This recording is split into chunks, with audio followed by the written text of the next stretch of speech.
I just learned what is possibly one of the most valuable lessons there is to learn when it comes to welding. Stick around, let's see how this goes.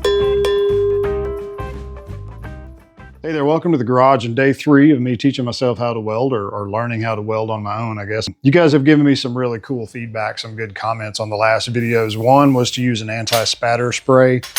Say that 3 times fast. So I picked that up, that helped a lot. The other was to get rid of the gas nozzle since I'm running flux core and use a gasless nozzle. It took a minute to find one of those for the ArcCaptain.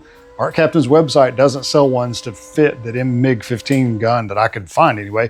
So I did find one at Harbor Freight. So another tip that I got from a couple folks was to check my voltage and amperage. I said I may have been running a little too hot. So today I'm going to kind of go through and play with that a little bit and see if I can see any difference. So in this first weld, I went ahead and backed the voltage down. I was at 18.3 volts and I think 132 amps. I backed that down to 17.5 volts and 122 amps. It sounded good and it felt good.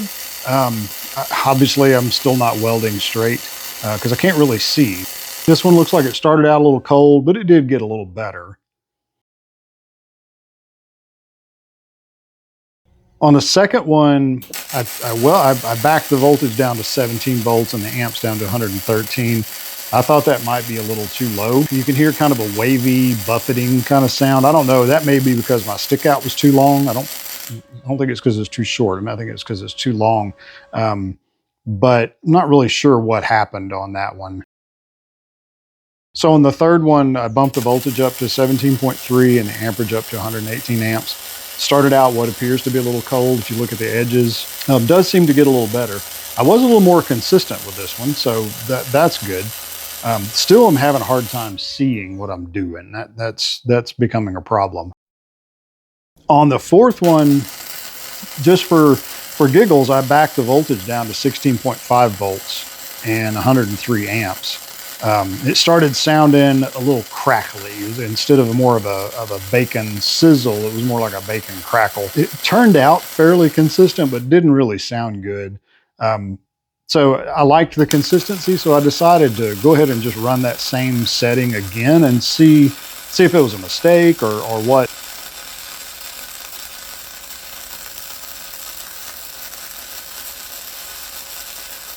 Still had this kind of crackly sound and a little bit of a cold start, but it actually turned out not bad.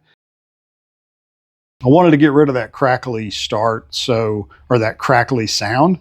So I bumped the voltage up a little bit, 16.8. I don't know if these are significant enough changes to make any difference. You guys tell me. Bumped it up to 16.8 on the volts and 108 amps. A little bit of a cold start, it looks like. Sounded a little better. I think a couple times I got the tip too close there, but otherwise that one turned out okay. It was kind of all over the place as far as staying straight. Still can't see what's going on. I did a little cleanup.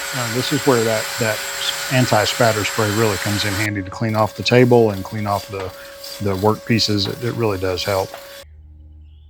On this next one, the 7th one that I ran, I got the tip too close a couple times. That's just because I can't see what I'm doing. All in all, it was okay.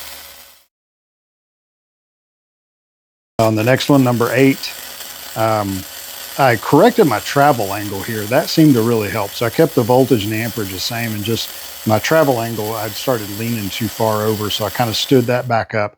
That seemed to really help. On number 9, my travel speed was way off. I was speeding up and slowing down.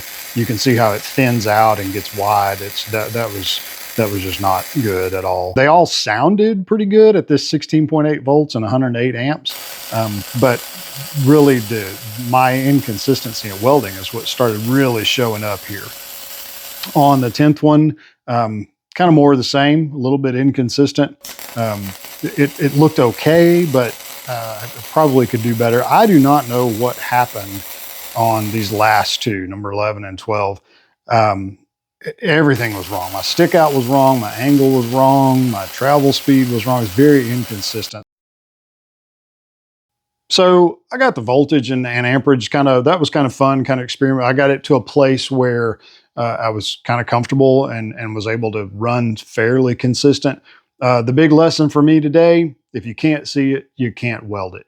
And I'm still just not able to see. You notice a couple times I got my head way down in there trying to see, and still with the flux course just so bright, I'm not able to see the puddle. So I can't see if I'm too close or too far. If my angle, I've got to get a little bit better at that. So I'm going to keep working on the shades on my helmet.